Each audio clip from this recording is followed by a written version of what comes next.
6839페이지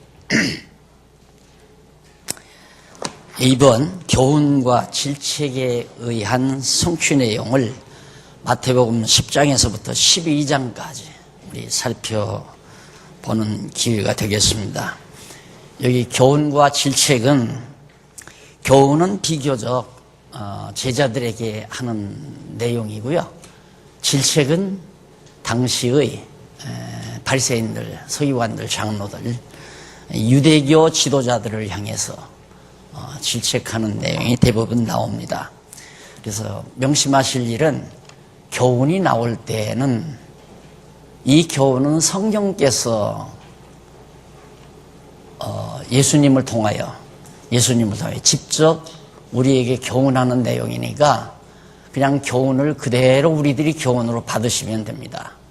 이것을 목사가 다시 각색해서 자기의 의견을 첨부해서 교훈하는 것이 아니고, 그냥 성경에 교훈이 나오면 여러분들이 그대로 자신 앞에 해주는, 예수님이 지금 내 앞에 나타나서 내게 교훈하신다, 이런 자세로 받아주시면 아마 너무 깔끔하게 정리가 될 것입니다. 그런데 대부분 지도자라 하면 이 교훈이라고 하는 것을 배경 삼아서 자기도 자기 말로 성도들을 교훈하고 책망하고 이런 경향이 너무 많다는 것. 저도 역시 목회 도중에서 그런 적이 더러더러 있어서 참 내가 왜 그랬나, 모르는 것도 아닌데 왜 그랬나, 알고 보면 욕심 때문이었던 것 같아요. 좀 더 내 욕심대로 성도들이 좀 해주었으면, 이런 생각 때문에. 그래서 지금이라도 좀 깨끗하고 순수하게 좀 전해드렸으면 하는 마음에서 몇 말씀 드렸습니다. 대략 그 10장에서 12장까지의 내용을 대개 분해해 보면, 10장에서 11장은 예수의 교훈에 의해 그리스도가 성취됐다, 내가 그리스도로 성취했다 하는 얘기입니다.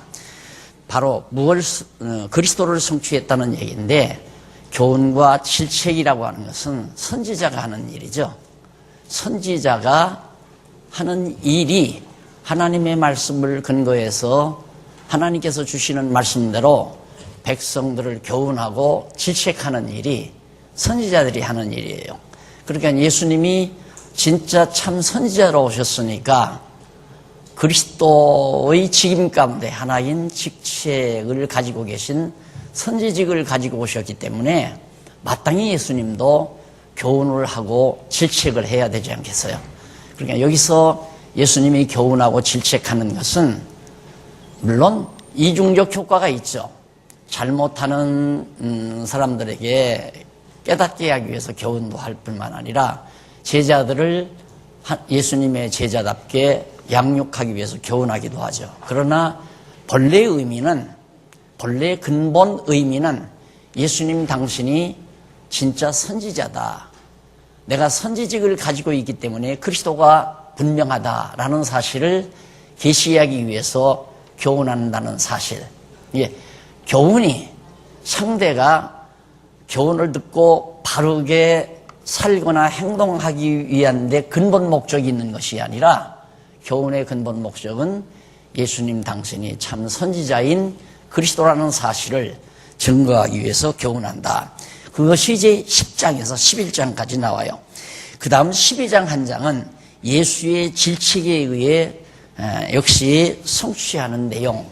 이 말이 간단하게 내용이 요약되어 있지만, 역시 이것도 질책을 해서 그 사람을 벌주기 위하여 바리새인이나 서기관들과 장로들에게 질책을 해서 벌을 주기 위하는데 근본 목적이 있는 것이 아니라, 선지자의 직임을 수행함으로 예수가 선지직을 가지고 계신 그리스도라는 사실을 확실히 증거함으로 그리스도가 성취됐다는 사실을 확인시키기 위한 데 근본 목적이 있다. 굉장히 중요한 얘기죠. 꼭 좀 명심을 해 주시면 좋겠습니다. 이게 이제 자꾸 혼돈이 되는 거예요. 자꾸 혼돈이 돼가지고 마치 예수님이 질책하는 장면이 나오면 우리는 두려워 떨잖아요. 또 교훈하는 내용이 나오면 교훈대로 살아보려고 애를 쓰죠. 교훈하시고 교훈대로 살도록 성령을 보내주시는 거예요. 걱정하지 마시고 교훈만 들으세요. 그냥 교훈대로 사는 것도 역시 예수님께서 승천하셔서 성령을 보내셔가지고 당신이 교훈하신 대로 제자들로 하여금 살아가게 하신다는 사실을 미리 제가 말씀을 드리는 거예요. 그러니까 교훈했다고 해서 내가 젊은 초기에 성경에 나오는 교훈을 내 의지로, 내 노력으로 지키려고 해보려고 노력하던 것이 내 젊은 날에 고통스러웠던 세월입니다. 그러니까 그런 세월을 낭비하시지 말고, 예수님이 이렇게 하라고 교훈하셨구나 기억하고 계시면 언젠가 성령이 여러분들에게 감동해서 그렇게 살아질 수 있도록 생각도 주고 의지 판단도 주고 행동할 수 있게도 해 주시니까 그것까지 걱정하지 마시라는 얘기입니다. 그래서 이 말씀의 근거는 모세와 같은 선지자 하나를 일으키신다는 그 밑에 네 번째 줄 나오죠. 일찍이 여호와 하나님께서는 모세와 같은 선지자 하나를 일으키신다는 언약대로 여호수아를 보내어 이스라엘 자손을 가르치도록 섭리하셨습니다. 신명기에 나오죠. 그러니까 모세와 같은 선지자를 보내겠다 하면 바로 그 당시 역사적으로는, 당시의 구약시대 역사적으로는 여호수아를 보내서요. 그 말씀대로. 그런데 여호수아라고 하는 말은 히브리 말로 여호수아고 헬라 말로는 예수라고 그랬죠. 예수스. 그게 오늘 우리가 정말 믿는 예수가 진짜 참 그리스도인 예수죠. 여호수아는 바로 그리스도로 오실 예수님에 대한 하나의 모형적 인물이고요. 그러니까 모세와 같은 선지자가 보낸다는 말은 역사적으로는 여호수아를 보냈지만 실질적으로는 예수 그리스도를 우리에게 보내주신 것이다. 그래서 예수 그리스도를 통하여 우리에게 교훈하신다는 얘기입니다. 그 뒤에 여러 가지 또 근거 자료가 있습니다만 넘어갑니다. 넘어가서 예수의 교훈에 의한 성취가 10장에서 11장 아까 말씀드렸죠. 그 내용을 간단히 살펴보면, 분해를 보면 10장은 제자들에게 가르쳐 제자들에게 교훈해서 성취하는 거죠. 그 다음 11장은 백성들에게, 유다 백성들에게, 그러니까 제자들과 백성들에게 아주 얼마나 논리적입니까? 예수님께서 교훈을 하시는데 먼저는 제자들에게 하고 다음에 유다 온 백성들에게 교훈하는 내용으로 11장까지 나와 있다. 자, 그러면 우선 제자들에게 가르치는 내용을 살펴보시면 10장에 나오죠. 우선 그 내용을 간단히 분해해서 보면 10장 1절로 4절은 제자들을 불러서 표적을 행하도록 권능을 주므로 가르치시는 내용입니다. 넘어가서 42페이지 거기 나오죠. 10장 1절로 4절 지금까지 말씀하신 내용 줄거리를 잡으셨죠. 그거 잊지 마시고 1절로 4절 제자들을 불러서 표적을 행하도록 권능을 주므로 가르치는 내용입니다. 한번 읽어보실까요? 예수께서 그 12 제자를 부르사 더러운 귀신을 쫓아내며 모든 병과 모든 약한 것을 고치는 권능을 주시니라. 12 사도의 이름은 이러하니 베드로라 하는 시몬을 비롯하여 그의 형제 안드레와 세베대의 아들 야고보와 그 형제 요한, 빌립과 바돌로메, 도마와 세리마테, 알페오의 아들 야고보, 다데오, 가나안인 시몬과 및 가룟입니다. 곧 예수를 판 자라 그랬습니다. 이 제자들에게 예수님께서 권능을 줘요. 그 권능은 명심하십시오. 권능은 사도권을 지금 부여하는 겁니다. 사도의 권한을.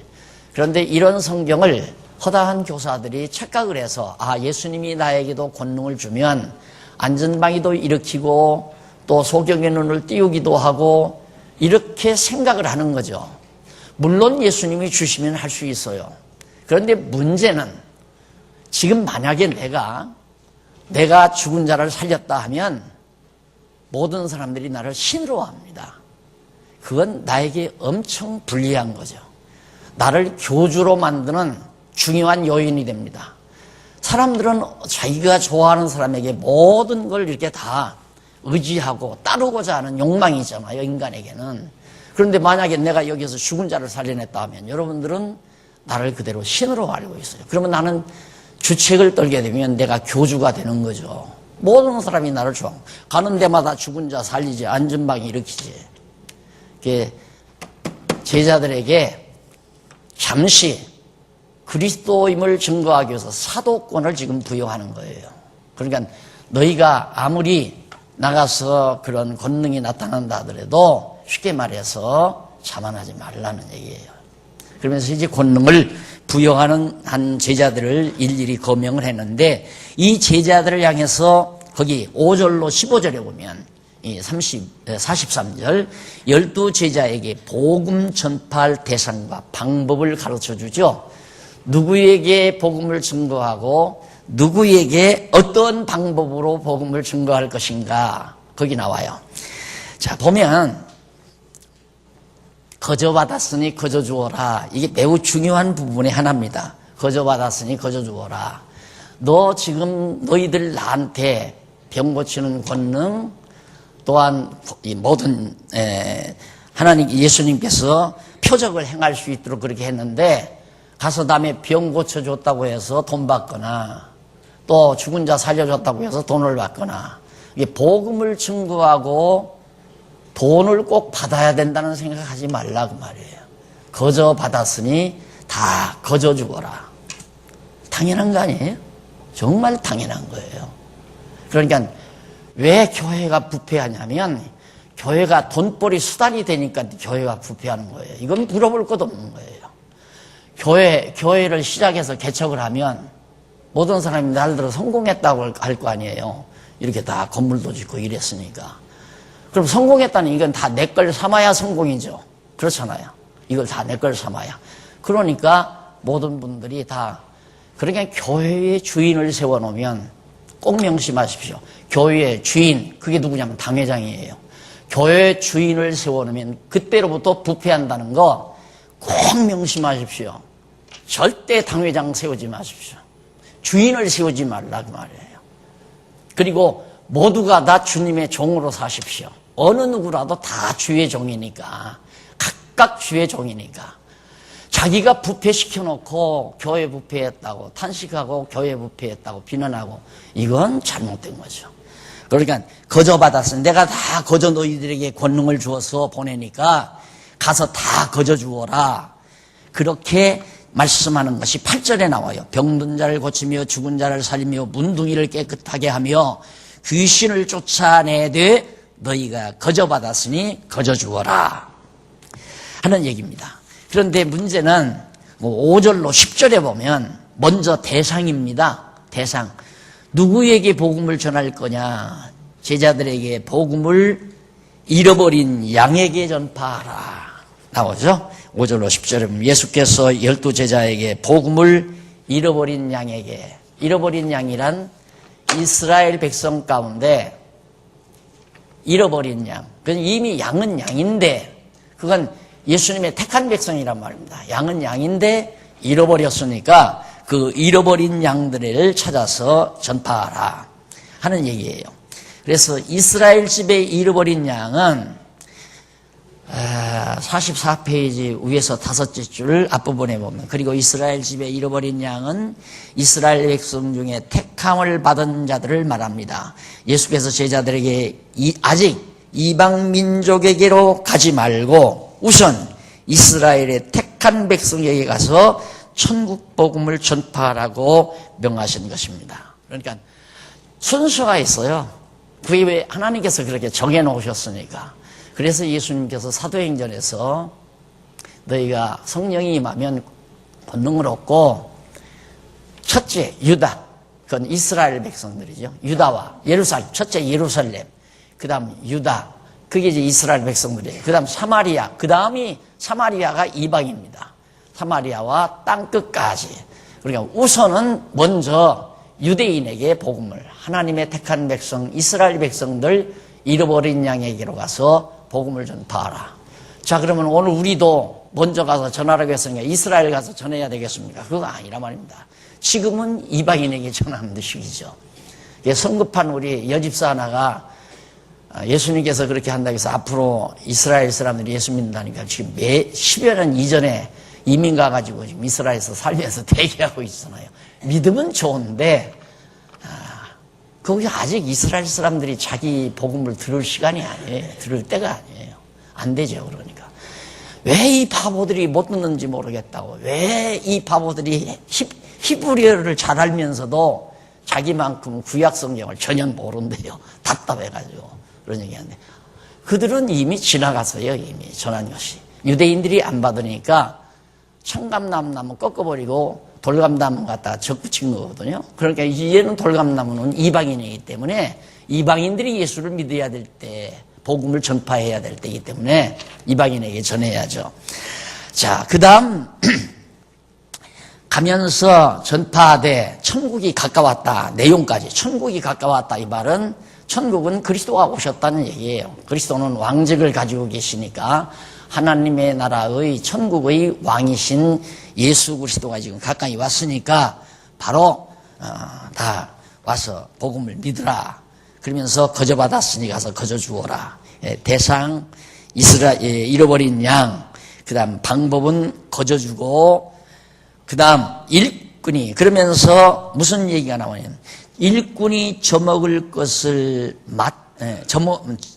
일꾼이 저 먹을 것 받는 것이 마땅함이니라 라는 내용이 나오죠.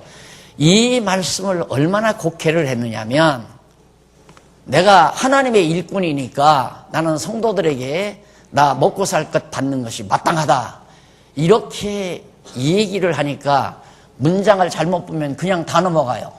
그러니까 일단 문법적 해석조차도 안 되는 거죠.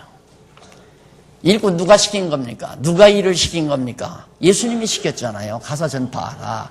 예수님이 시켰다는 말은 하나님이 시켰다는 얘기예요. 그러니까 하나님이 일꾼으로 보내서 일 시켰으니까 하나님이 먹을 것 다 줄 것이기 때문에 가서 백성들에게는 거저 주어라, 그 말이에요. 그런데 이 말을 내가 하나님의 일을 했으니까 성도들은 나에게 먹을 것 줘야 됩니다, 이게 지금 오늘날 교회 조직이라 이 말이에요. 그러니까 하나님의 일을 하는 사람들, 목사만이 아닙니다. 모든 성도가 마찬가지입니다. 우리가 이 세상 사는 것은 하나님의 일을 하기 위해서 사는 거거든요. 하나님의 일을 할 수 있도록 하기 위해서 직장도 주고 사업체도 주고 건강도 주고 하나님께서 먹고 살도록 해준 거란 말입니다. 꼭 사도들만이 아니잖아요. 하나님의 일을 하는 일꾼들은 하나님이 다 먹고 살도록, 공중의 새를 보라, 들의 백합화를 보라, 다 하나님이 길쌈도 하지 아니하고 농사하지 아니해도 다 입히시고 먹이시지 않느냐. 그런데 목사는 하나님이 먹이시고 성도들은 내가 일해서 먹고 살고, 그거 아니에요. 우리 모두도 다 하나님의 종들이거든요. 그러니까 먹고 사는 모든 것들은 하나님이 다 일꾼들에게 공급해 준다는 의미로 받아들이면 될 겁니다. 그 다음 이쪽 45페이지에 보면, 만약에 전도하러 갔는데 안 받아들여요. 복음을 받아들이지 않아요. 그러면 사정해서 애써서 믿게 할 필요 없다고 말이에요. 자, 그래서 복음을 전하는 게는 수단 방법이 필요 없어요.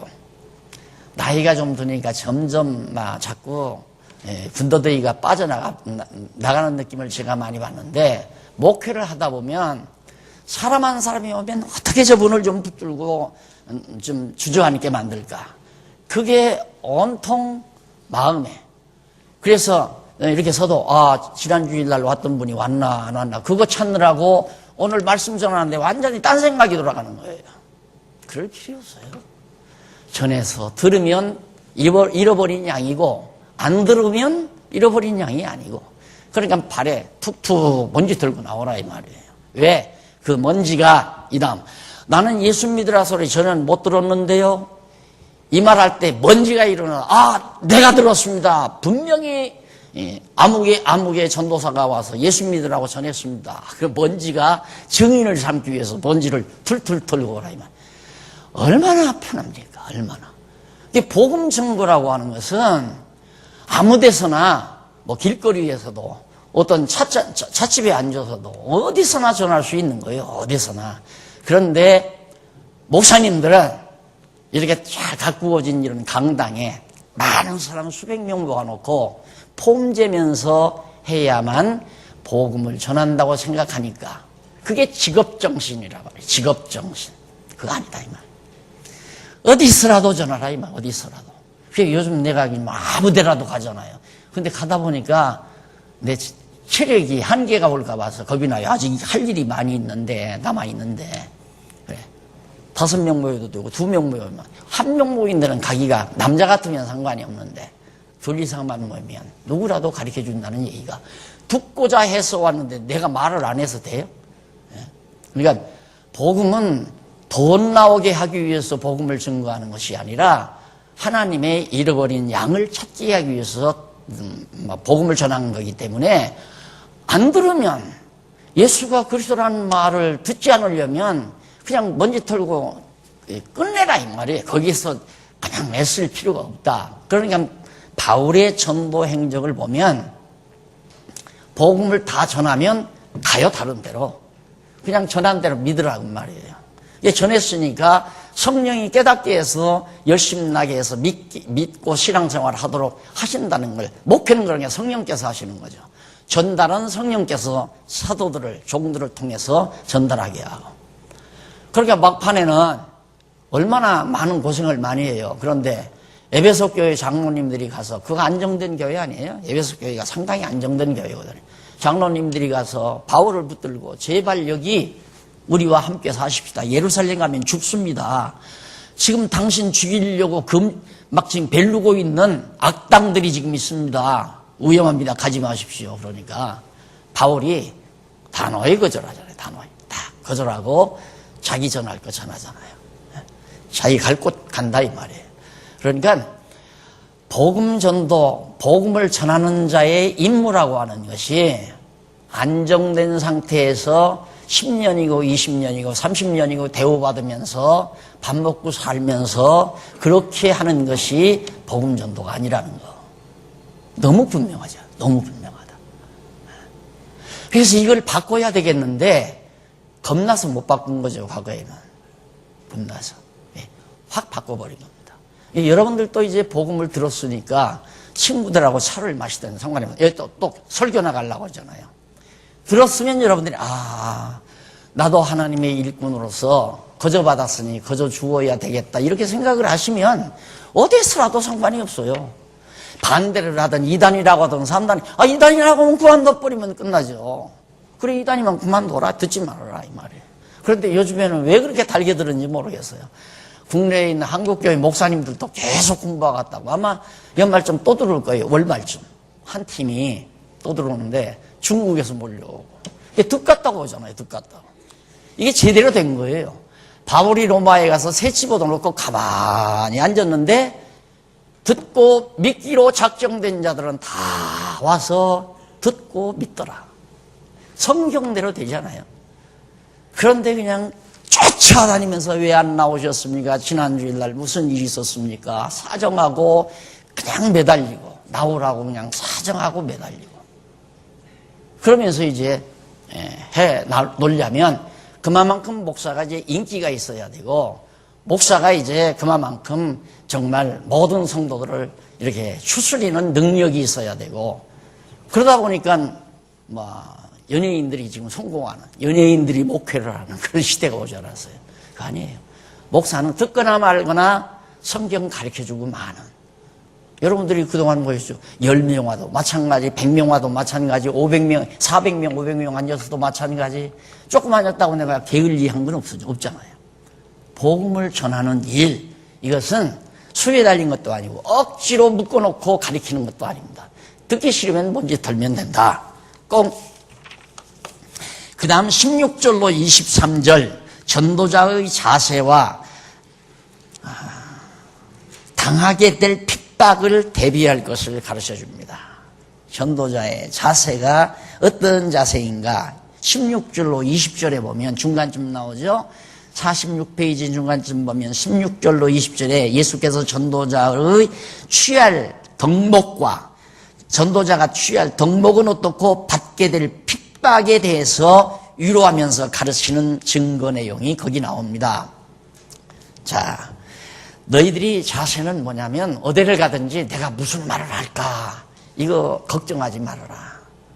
예수를 그리스도로 분명히 알았으면 어디 가서 무슨 얘기를 할까 이거 걱정하지 말라. 왜냐하면 성령께서 말할 것을 준다고 말해요. 말할 것을.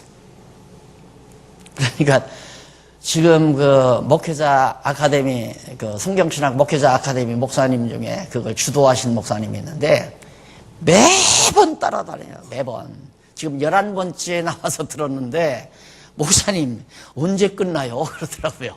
언제 할 얘기 다 하느냐 이거예요. 날 들어. 쉽게 말하면 들어도 자꾸 새로운 것이 나오니까. 근데 새로운 게 아니에요. 시간이 짧으니까 여기는 이런 분들이니까 그때 하나님께서 할 얘기를 기억나게 해요.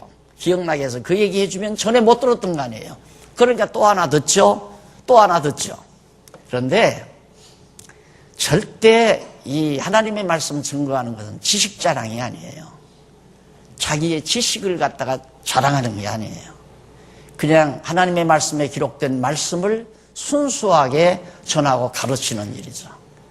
그래서 성령이 그걸 기억나게 해서 깨닫게 해 가신다. 그러니 걱정하지 말라. 그런 얘기고. 그 다음 이제 격려는 뭐냐면, 덕목이란, 죄송합니다. 16절로, 아까 20절, 그 다음 21절로 23절에 보면 예수께서 핍박에 대처하는 방법과 나중까지 견디는 자의 결과에 대해서 가르쳐 줍니다. 자, 분명히 정말 많은 핍박이 너희에게 온다.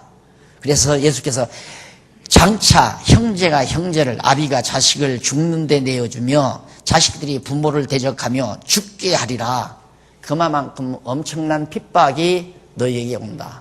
생각해 보세요. 유대주의, 유대교라고 하는 것이 아주 철통같이 굳어진 산헤드린 공회 치하에서 꽉 짜여져 있는데 난데없이 내가 하나님의 아들이다 하고 세상에 나왔는데, 그리고 자기가 그리스도다. 지금 유대인들이 학수고대하고 있는 그리스도라고 증거하는 일이 벌어져 버리니까 난리가 날 거 아니에요. 그러니까 막 부모가 자식을, 옛날 우리가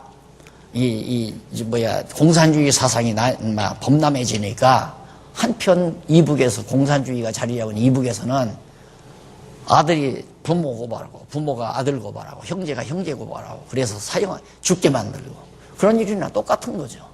난데없는 그리스도의 복음이 유대 땅에 떨어지니까 그런 엄청난 핍박이 이루어진다. 그러나 끝까지 견디라 이 말이에요. 견디면서 마지막 47페이지 밑에서 두 번째 줄에 보면 너희에게 이르노니 이스라엘의 모든 동네를 다 다니지 못하여서 인자가 오리라 라고 거기 그렇게 예수님이 위로를 해줍니다.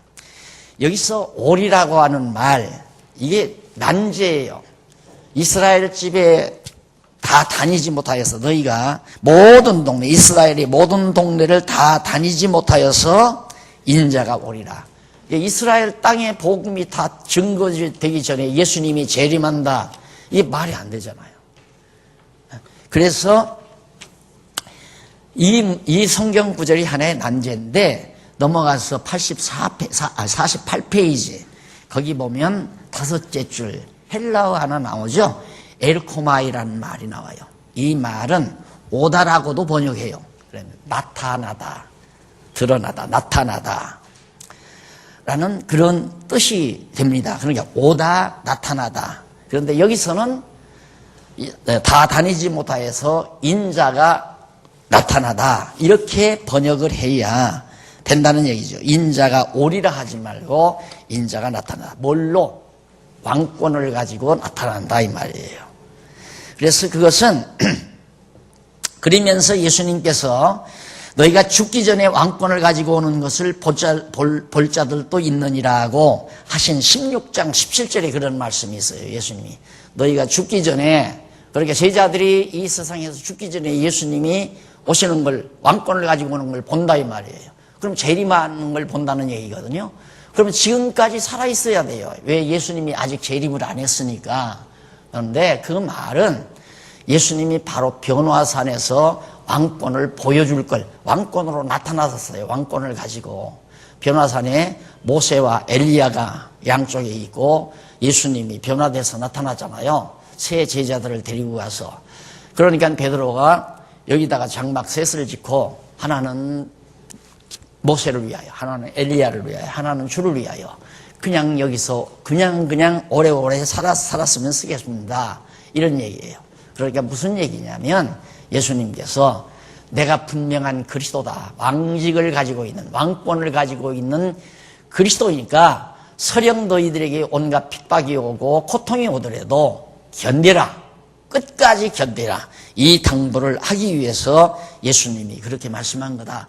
그리고 24절로 33절에 보면 두려워 말고 전파하며 그리스도를 시인할 것을 가르치는 내용입니다.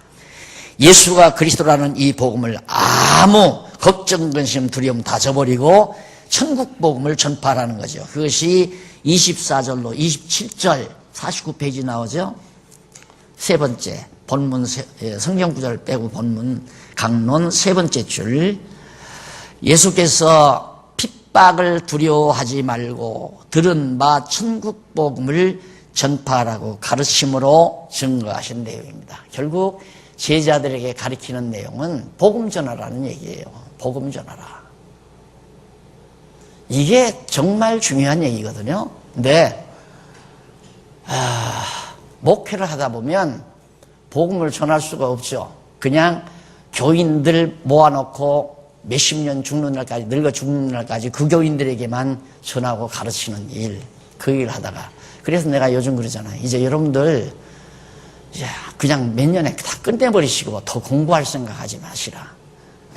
그럼 뭐냐? 이제 배워서 깨달았으면 나도 한 사람에게 전하든 자식에게 전하든 딸에게 전하든 손자에게 전하든 손녀에게 전하든 친구에게 전하든 한두 사람에게라도 나도 복음을 증거해서 들으면 좋고 안 들으면 말고, 너는 얘 하나님께서 안 택했는가 보다 한마디 해주면 열받을 거 아니에요.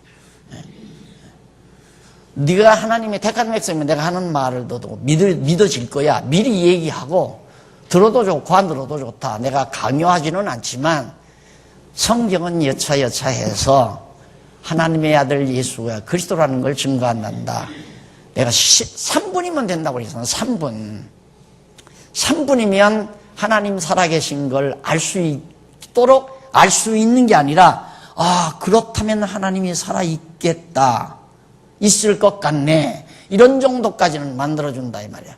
그럼 그 정도면 달게 붙는 거예요. 야, 그러면 조금 더 길게 얘기할 수 없니? 그럼 좀 길게 해줘. 더 얘기해달라면, 야, 공부해. 너도 성경 읽고 공부해. 이러면 끝나는 거고. 믿거나 말거나. 안 그래요? 솔직히 목회자들이 열심히 내는 건 왜 열심히 내는지 알잖아요. 복음을 전하기 위한 열심이 아니잖아요. 교회 부흥시키기 위한 열심이지.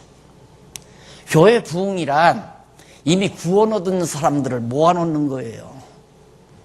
내가 전도해서 교인이 되는 사람은 이미 구원 얻은 사람이에요. 우리 개신교 교회관이 그거 아니에요? 교회란 뭔가 구원 얻은 사람들의 집합체. 구원 얻은 사람은 다 한마음 한뜻으로 그리스도를 주로 섬기니까 하나 되는 교회가 이루어지는 거죠. 그런데 저기다가 영역 정해놓고 이 건물 안에 들어오고 우리 문서에다가 이름 등기한 사람은 우리 교인, 그렇게 하는 사람은 너네 교인, 우리하고 다른 사람.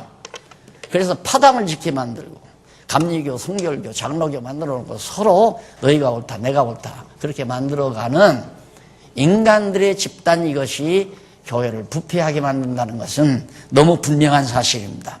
그래서 예수님께서 그렇게 이제 두루말고 복음을 전하라고 하시면서 28절로 33절에 보면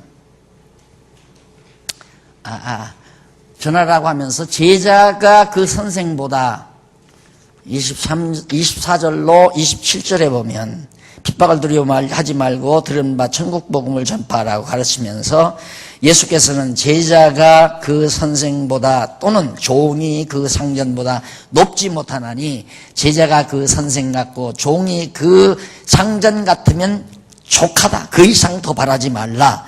그 말은 뭐냐면 이는 제자들이 예수보다 높아질 수는 없으나 예수와 같이 고난과 핍박을 당하는 것으로 족하게 여기라는 뜻으로 이해를 해야 됩니다. 그러니까 예수님이 이 땅에 천국 복음으로 오셔서 말씀으로 오셔서 말할 수 없는 고난과 고통을 당했는데 예수의 후광을 입고 땅 위에서 영광과 존귀와 영화를 누린다고 하는 것은 어리석은 일 아니에요.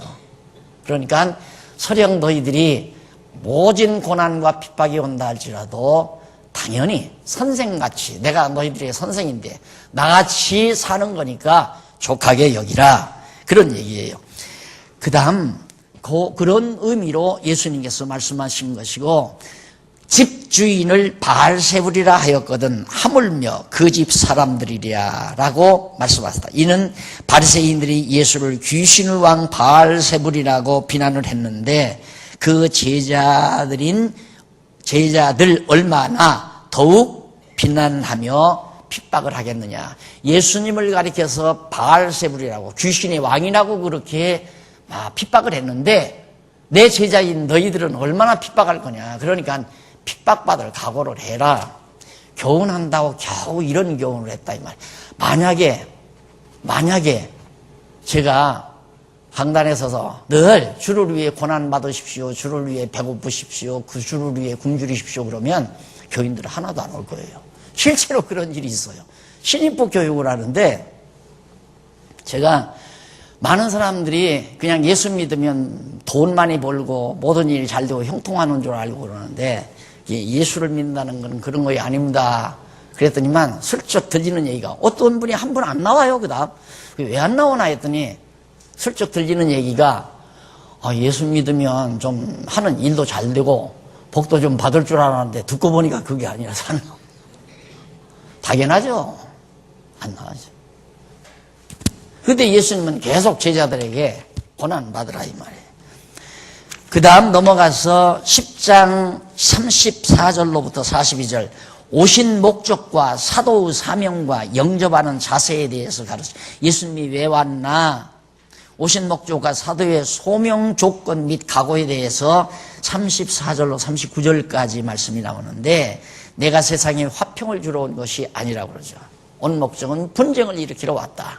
진리와 비진리가 싸우게 하려고 내가 이 땅에 왔다. 당연하죠. 그러니까 전통적인 사내들인 유대교의 지도자들과 예수 그리스도의 지자들과 한판 붙게 하려고 내가 이 땅에 왔다, 그 말이에요. 당연한 겁니다. 올바른 진리가 나타나면 비진리와 분쟁하기 나름이고, 이 분쟁을 하게 되면 고통이 따르기 마련이고, 그리고 이제 예수님께서 우리들이 이 땅에 하나님의 나라를 건설하려 하니까 세상 나라와 싸우려는 건 당연하잖아요. 그래서 거기 본문에, 성경 본문 38절에 보면, 또 자기 십자가를 지고 나를 좇지 않는 자도 내게 합당치 아니하니라. 각자가 져야 될 십자가, 그건 뭐냐면 그리스도를 위하여 고난받는 것, 십자가의 고난이 각자에게 있다. 그러니까 우리가 복음을 듣고 여러 가지 고난과 역경을 겪는 거, 그거 당연하게 생각하고 그 이상 더 그리스도의 고난 이상 넘어가지는 않는다 이 말이죠. 각자가 받은 십자가를 지고 복음을 위해 고난받으라. 자, 넘어가서 40절로 42절에 보면 52페이지, 제자를 영접함이 그리스도와 하나님을 영접함과 같이 같다는 사실을 말해주고 있죠. 의인을 영접하면 그리스도를 사도들을 영접해서 복음을 들으면 바로 그리스도를 영접하는 것이고 하나님을 영접하는 것이고, 이게 이제 성도들을 헷갈리게 만드는 거예요. 주의 종을 섬기는 것이 하나님 섬기는 거다, 그렇게 갖다 그걸 맞붙이는 거예요. 그게 아니라 제자들이 예수가 그리스도라고 하는 진리를 전파할 때 그 제자들을 영접해드리면, 제자를 영접한 것이 아니라 예수가 그리스도라는 진리를 영접한 거거든요. 그런데 그 진리를 영접한 것이 바로 그리스도를 영접한 것이고 하나님을 영접한 것이라는 말인데, 주의 종을 잘 섬기면 하나님 잘 섬기는 거다 그렇게 갖다 각색을 해서, 그래서 이 말씀을 각색하는 것은 성도들을 헷갈리게 만드는 아주 중요한 요인이 돼요. 그냥 본문 그대로 하나하나 이렇게 이것은 이런 뜻입니다, 이것은 이런 뜻입니다, 더 이상. 근데 각색에만 보십시오. 제자들을 영접하는 것이 그리스도를 영접하는 것이고 하나님을 영접하는 거라고 하지 않습니까? 여러분, 주의 종 신방 가면 잘 영접해 드리십시오. 그러니까 주의 종 목사가 신방 갔다면 재박사하고 직장도 안 나가고 기다리잖아요, 잘 영접하려고. 그러니 목회할 만하죠. 그 다음 11장 넘어가서 백성들에 대한 가르침, 백성들에게는 뭘 가르쳤는가? 첫째로 11장 1절로 6절에 보면 요한의 제자들에게 오실 자임을 행하는 표적으로 가르칩니다. 요한의 제자들에게 오실 자. 오실 자란 말은, 요한의 제자들이 예수님께 왔어요. 와서 요한이 감옥에 있으면서 가서 물어보고 와라. 오실 자가 당신이니까. 말은 세례 요한이 요단강변에서 예수에게 세례를 베풀었잖아요. 근데 자기가 지금 감옥에 들어가서 잘못하면 헤로데에게 목베임 당하게 생겼단 말입니다. 그러면 제발 좀 저분이 정말 그리스도라면 나를 감옥에서 구해줄 수도 있을 텐데, 이런 생각도 했을 거 아닙니까? 궁금한 거예요. 그러니까 제자들을 보내서 그 예수님에게 가서 오실 자가 당신입니까? 물어보라고 그랬어요. 그러니까 예수님께서 그들에게 하는 얘기가 요한이 옥에서 그렇게 묻는 거예요. 예수께서 대답하여 가라. 4절에 나오죠. 대답하여 가라사대 너희가 가서 듣고 보는 것을 요한에게 고하되, 너희가 지금 와서 너희가 듣고 본 것을 그냥 요한에게 말해라. 그렇다 한마디 하면 끝나는데 그렇게 하지를 않고 네가 가서 듣고 본 바를 말해라. 그러면서 소경이 보며 안전방이가 걸으며 문둥이가 깨끗함을 받으며 귀머거리가 들으며 죽은 자가 살아나며 가난한 자에게 복음이 전파된다고 해라. 아니, 오실 그이가 당신입니까라고 요한이 물어보라고 해서 왔습니다 하면 그렇다라고 한마디 하면 되는데, 예수님의 대답이 장황해요. 이 말은 선지자들이, 이사야 선지자가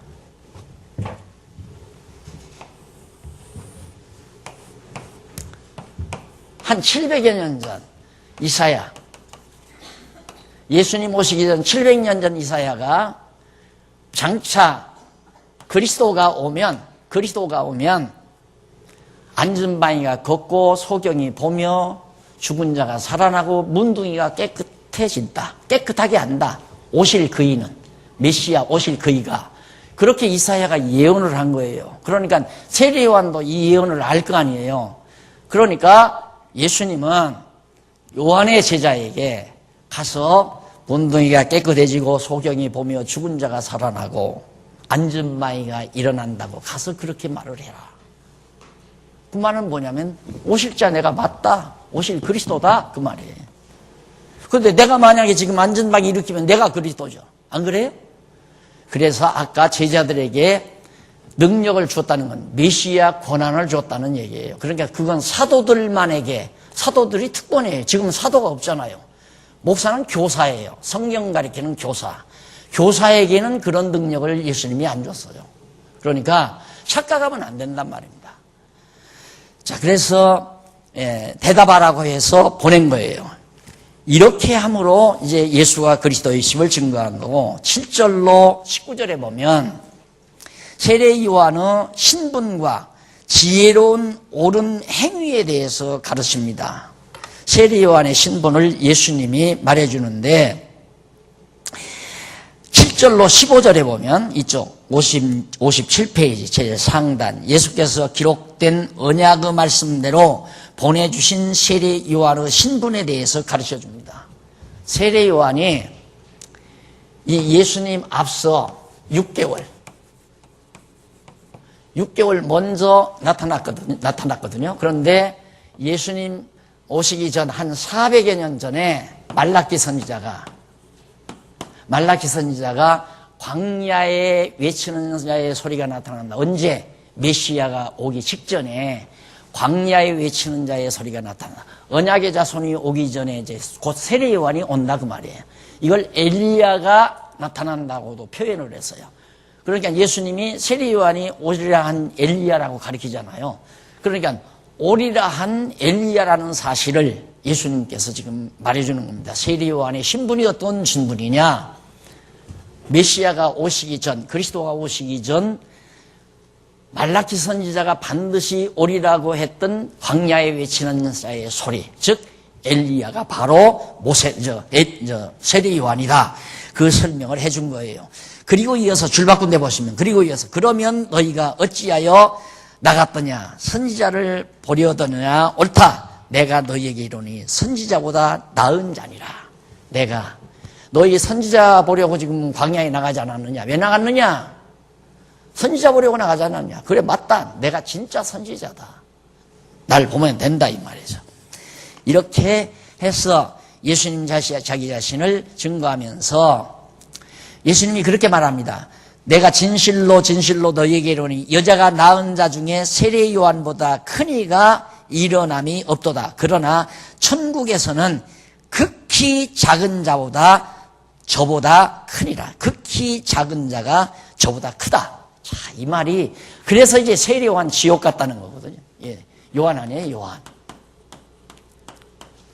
내가 진짜 참으로 얘기를 하는데 진실로 너희에게 말하는데 여자가 낳은 자 중에 세례 요한보다 큰 이가 일어남이 없도다. 여자가 낳은 모든 인간보다 최고로 큰 자가 누구냐면 세례 요한이에요. 그런데 천국에서는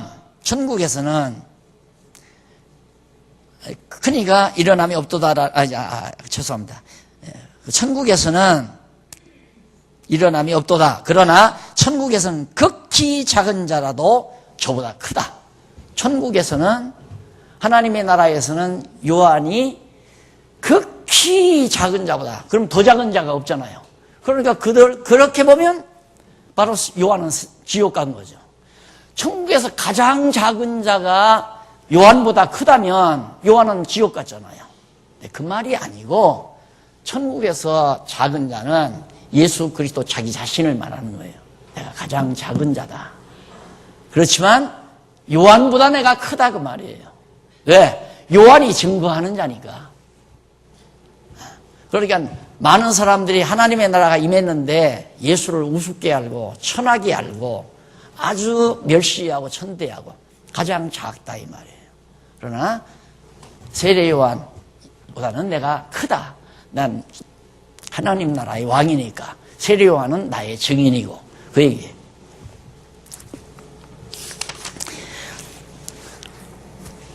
그 다음 이제 문제 중에 하나가 58페이지에 보면 세 번째 줄 앞부분에 세례 요한 때부터 지금까지 천국은 침노를 당하나니 침노하는 자는 빼앗느니라. 여러분 천국 가기가 그렇게 쉬운 줄 압니까? 열심으로 침노에 가야 됩니다. 전쟁터에서 싸움하듯이 온갖 열정을 다해서 천국을 들어가야지 가만히 앉았는데 천국 갈 줄 압니까? 이 말씀을 그렇게 정리를 하는 거예요. 근데 읽어보면 또 그런 것 같아요.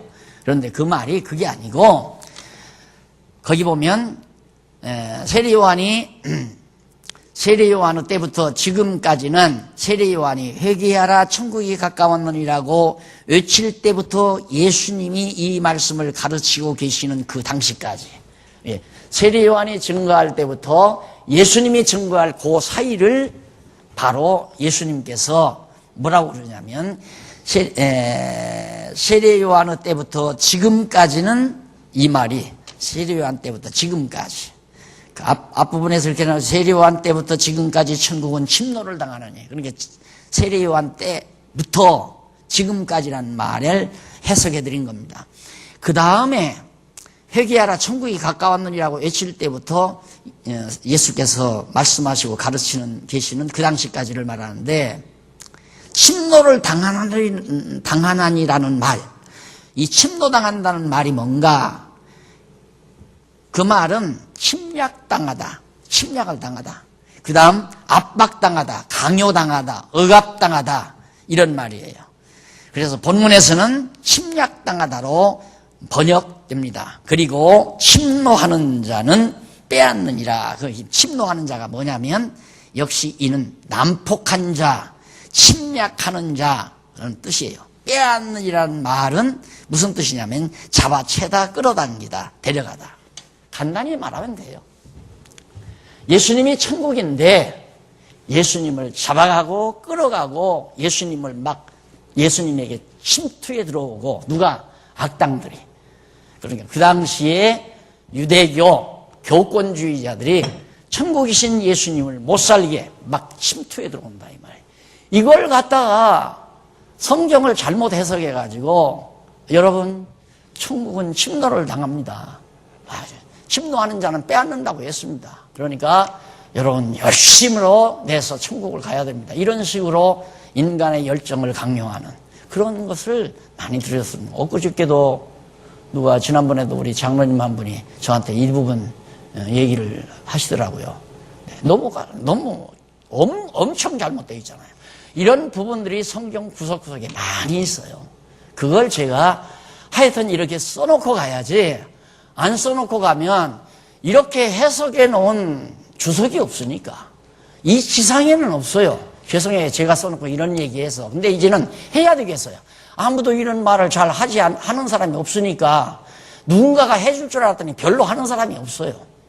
그러니까 나라도 여러분들에게 정말 여러분들이 책을 보고 공부해야 되는 이유가 뭔지를 알기 위해서라도 말씀을 안 드릴 수가 없어요.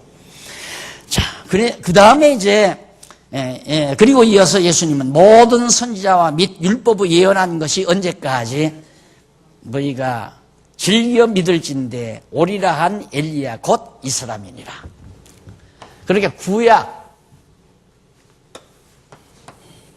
이게 구약 아니에요? 구약의 율법과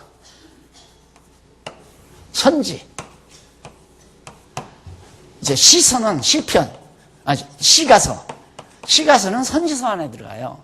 전부 시가서도 오실 메시아를 예언하고 찬양하는 거기 때문에 시가서도 다 선지에 들어가요. 구약은 율법과 선지, 따지고 보면 전체가 다 언약이고요. 언약. 이 모든 것이 언제까지? 세례요한 때까지. 여기서 왜 예수님과 세례요한이 예수를 이제 이 모든 율법이, 구약이 예수님을 물속에 집어넣었잖아요. 세례요한이 그 역할을 한 거예요. 그래서 이미 예수가 이 율법 아래서 죽으셨어요. 왜? 우리를 대신해서. 그러니까 이 모든 구약은 이제 예수 그리스도를 믿고 사는 신약교회 성도들에게는 적용이 안 되는 거죠. 다시 말해 율법이 나를 죽일 수는 없다 그 말이에요. 이미 예수가 우리 대신 다 죽어주셨기 때문에. 그 얘기를 예수님이 하십니다. 그 역할을 한 자가 바로 세례 요한이다.